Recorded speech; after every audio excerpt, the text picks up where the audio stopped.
Hello class 10. In this video, I shall complete the last part of Abraham Lincoln. This is the final part.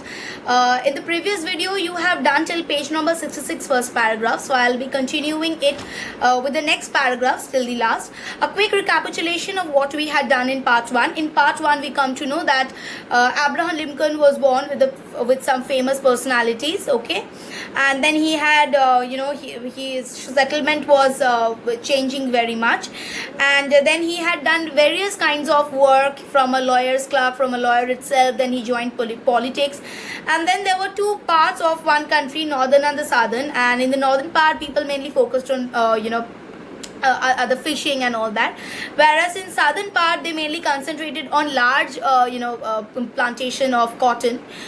And in the second part, we have done that Lincoln was totally against slavery. And what happened, we come to know that North was not against slavery. North was against slavery, and South was for slavery because it was giving them some kind of income. The grievous decision, grievous means it was a very hard decision that Lincoln had to face during his early times of his career, and that was that South wanted to move away from their union.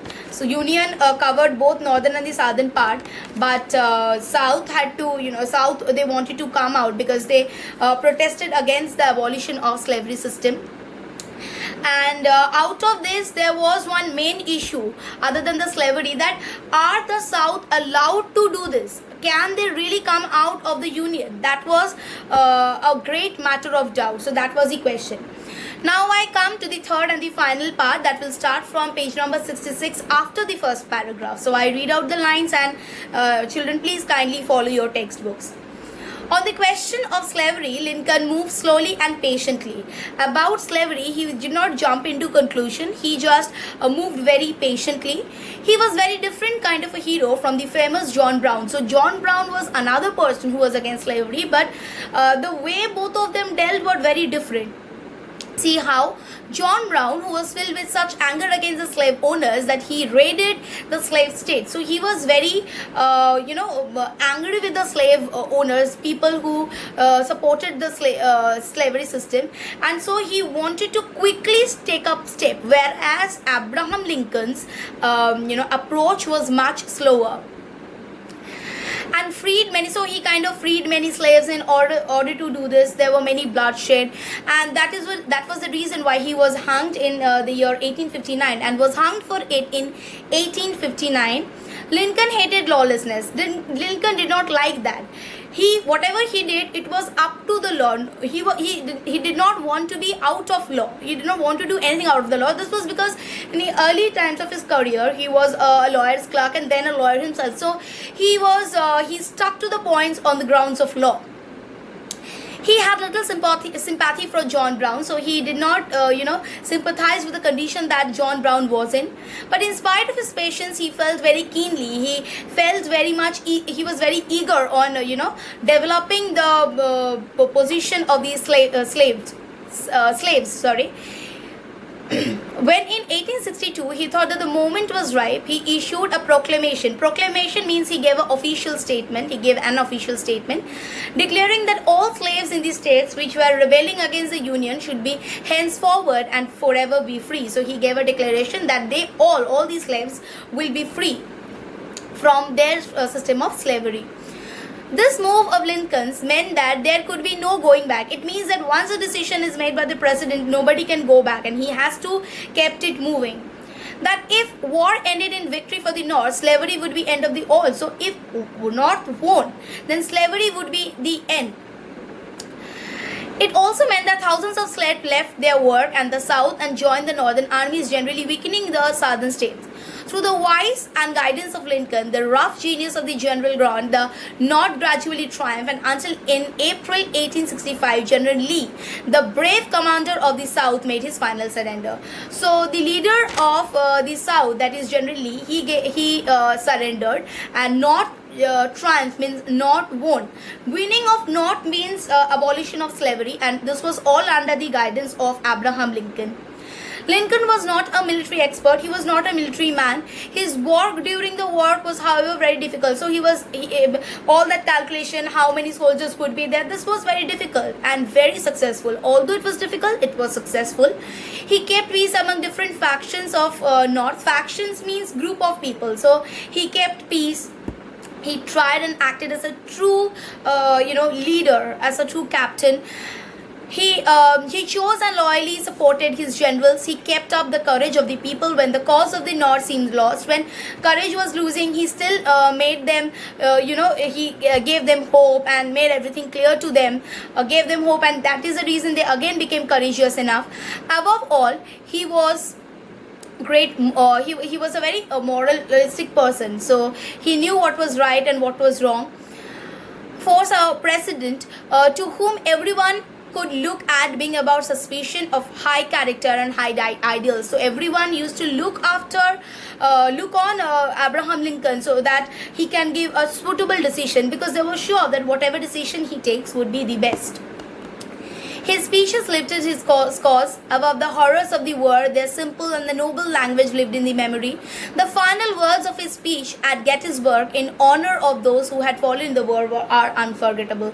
So he gave a speech, and that speech was very famous, and this was mainly for the people who had lost their life during this war, and who had also given their life in order to bring about the victory, so that there are no more further problems. So the speech was like this: it was for us here to be dedicated to the great task remaining before us, that from this honored dead we take increased devotion to that cause for which they gave the last full measures of the devotion. We shall take their lesson from this, from the people who had lost their life. We shall take who had devotedly served to the country. We must take the lesson that we will not, for no respect, we will not go back to the previous life. That we here highly resolve that this death shall not have died in vain. The death that had been over there, the sacrifices that they had done will not go in vain. That this nation under God shall have a new birth of freedom. All people must enjoy freedom, so they should be free, and that the government of the people, by the people, for the people, shall not perish from the earth. So government is for the people and it is by the people. It is for the people and the government is made by the people.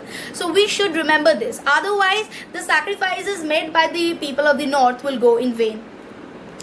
Next paragraph. Before the end of the war, Lincoln was elected the president, and this was for the second time. Both parties deprecated. Now, the meaning of deprecated means expressed disapproval. Both the parties, they did not disapprove this, but then also Lincoln was made the president. Both parties deprecated war. Both the parties did not want the war to happen. He said in his address, but one of them would make war rather than let the nation survive. Now, Lincoln again had to take a decision. One said that one would rather face war rather than let the nation survive. Other party said that the other would accept the war. The other said, we will accept the war rather than let it perish. So one said, no, we will not have war. Whatever happens to our country, let it happen. Others said, we will accept war. Whatever it is, we will accept war. We will not allow our country to get perished. Later in the speech came the immortal words. Then some immortal words came, which said, with malice means without any desire, to harm anybody. So then he said that with malice towards none, without harming anyone, with chanty for all farmers in the right as God gave us to see. The right, let us strive on to finish the work we are in. Let us finish the work we had already taken. Let us strive to finish the war we are in, to bind up the nation's wounds, to take care for him we shall have borne to battle, and for his widow and his orphan to do all which of many achieve, and cherish a lasting peace among ourselves with all the nations. Let us do the war, and let us complete it. Let us complete the thing which we had started. So that there is peace and there is no more problem afterwards.